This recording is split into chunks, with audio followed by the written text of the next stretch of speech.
hello, wonderful rebel moms. And we are back with Momtrepreneur Life Coffee Chats. So for this coffee chat, we are going to kick it off with how to set realistic mom goals in 2023 that you'll actually accomplish. But before we get into all of that, I also want to give you an update since I have been out of it for 2 months. So there's a lot that's been happening, and we're going to get into all of that.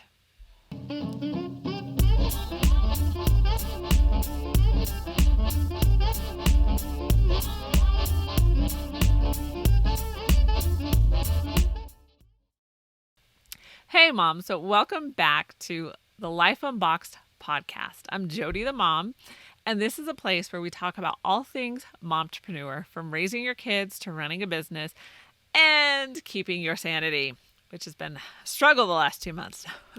So for the Momtrepreneur Life Coffee Chats, this is very much a laid-back conversation, unscripted. I might have a few notes, but I just share with you some thoughts that have been rambling through my head and kind of give you a glimpse on behind the scenes of what it's like to be a homeschool mom of 6 and a momtrepreneur. So I do run 2 businesses and I do homeschool all 6 of my kids. So that requires lots of coffee. So you can always support the show with coffee too, Ko-fi. That's ko-fi/Life Unboxed blog. So it takes lots of coffee and lots of planning. So before we get into realistic mom goals, because I'm going to share with you like my system that I use to get these big things done and accomplished. So yes, you can ditch SMART goals and those resolutions and the big, hairy, scary goals, which I still don't understand how goals can be hairy, but hey. Okay. So if none of those things have worked for you, just ditch them. That's why we're rebel moms here. But okay, so let's get into the update. So I haven't done a coffee chat since November because my plan is to always kind of take December off and just enjoy the holidays. It didn't really happen. We had some things that we had some things happen. I don't want to call them bad things because, you have people in your life who actually are going through like really horrible things. So I wouldn't put them into that category, but more like, you get the rug ripped out from under you and you just need to find your equilibrium again. That would be the best way to describe what happened. So, and in finding equilibrium once again, that tends to take up time. So December was not as relaxing as I had wanted it to be. But that's okay. I think I'm now getting my equilibrium back. Now that we're like 2 months past it. But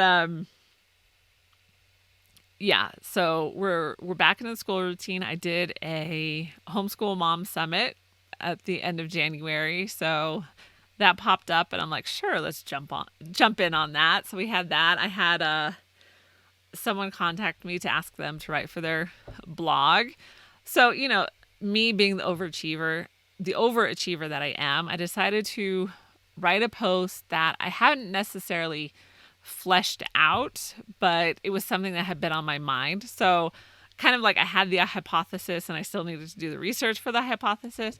So yeah, instead of doing something that, I've already had, all the information in me, I decided to pick something that I've been wanting to flesh out. So I will definitely leave the link for the post in the description below so you can take a look at it. And it's all about creativity, and I will get more into that as we proceed. So we're going to have some coffee right now. Yeah, so I don't even know, like things were just busy. Like you ever have those times where it's like, you're just busy and I don't even know what I've done. Like I can't even see anything.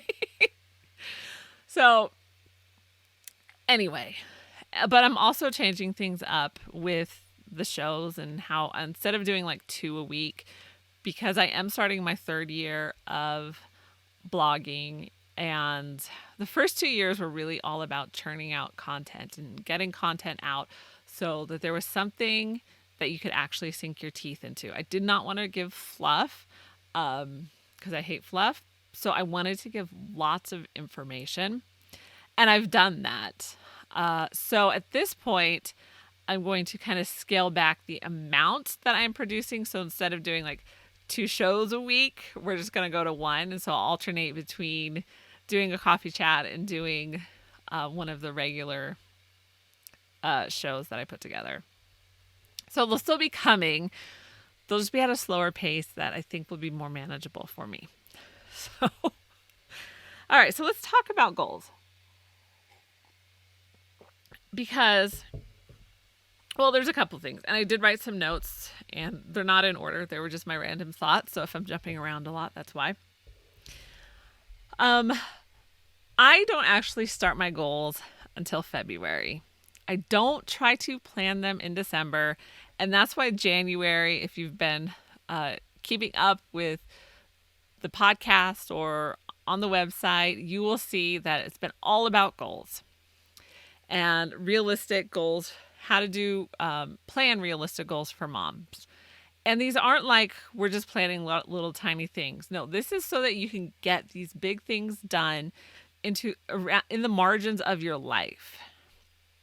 Because the expectation to be fed, homeschooling your kids, juggling clients, all those take up so much of our lives. Is like we can really feel like we don't have time for anything. So my planning to plan your realistic goals is so that you can get big things done in these little tiny margins that we have throughout our day.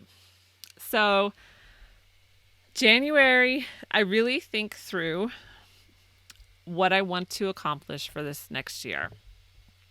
I don't do 5 years down the road because way too many things can change.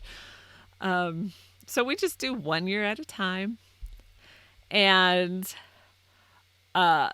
January is the time that I take to think them out. And so I will pencil them in. And I'll start with things that I want to focus on. So that is where I start. So for this year, I want to focus on eliminating my stress or lowering stress levels. It's something that my husband and I have been talking about for a long time. Because I think what I've noticed is when you're younger, your body can handle the ravages of stress better. And then as you get older, you've kind of depleted the supplies. And this is not scientific. This is just like my observations that I've observed from my own life. So it's like you kind of deplete the resources. And so you react. The time between the stress and how you react becomes shorter.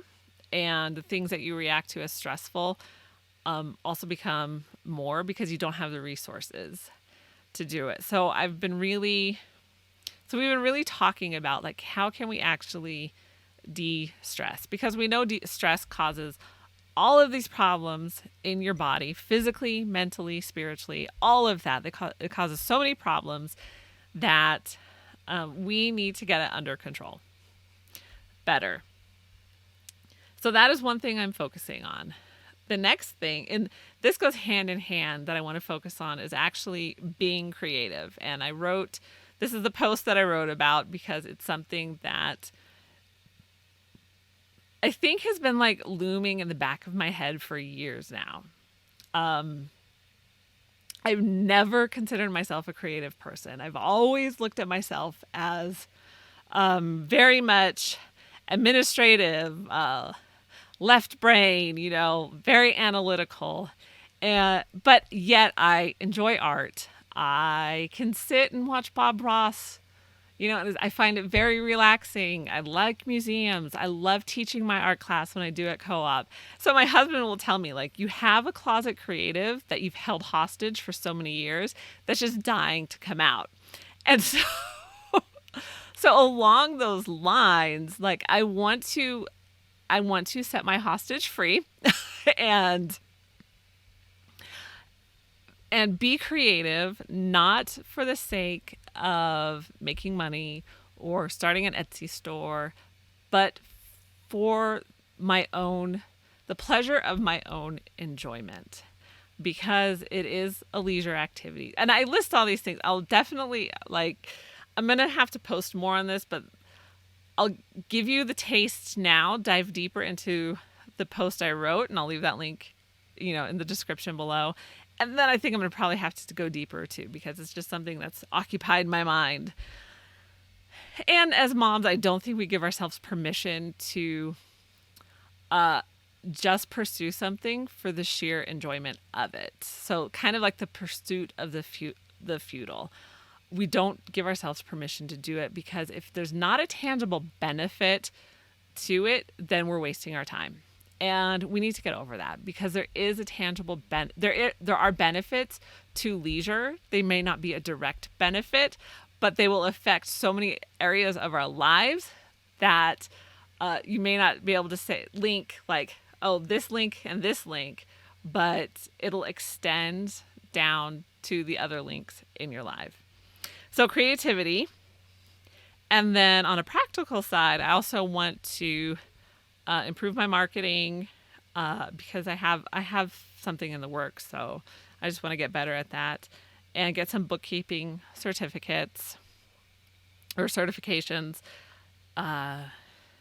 be a better storyteller, and then work on generating those passive incomes. So those are my themes. So that's what I start with. I start with things that I really want to focus on. And they're not smart, people. They're not specific, okay? And that's okay. Ditch the SMART goals. Let me tell you this, okay? So I had to look this up, because the stats still say 92% of people do not accomplish their goals. So I had to go back and look up, when did SMART goals come out? When did it come around? And so the date that I found was in 1981. All right. We are 30 years, more than that, 40 years. I am that old. We are 40 years past that date, and 92% of people still cannot accomplish their goals. At what point do we ditch an idea and say it's not working? Just something to think about. Okay. So no, I do not set SMART goals. I pick things I want to focus on. Some of them are going to have a tangible outcome, and others aren't. Creativity, de-stressing, that's not going to necessarily have a tangible, measurable outcome, but that's okay. It will still have an outcome that I will be able to see, because I will be less stressed. And then I go to, how am I going to do this? So obviously, to improve my marketing skills and my bookkeeping certifications, I'm going to take classes. I already know what classes I'm going to take. I have them lined up. I have them kind of laid out when I'm going to do it. Do I have have I given myself a hard deadline on when I'm going to get it done? No, I leave that open as long as I work consistently on it each week, and I'll get to the point of saying, yes, I'm ready to do this. Books. So all my business books that I pick are going to kind of be focused around these themes. Being a better storyteller, creativity. What else did I say in there? I don't really buy books on de-stressing, but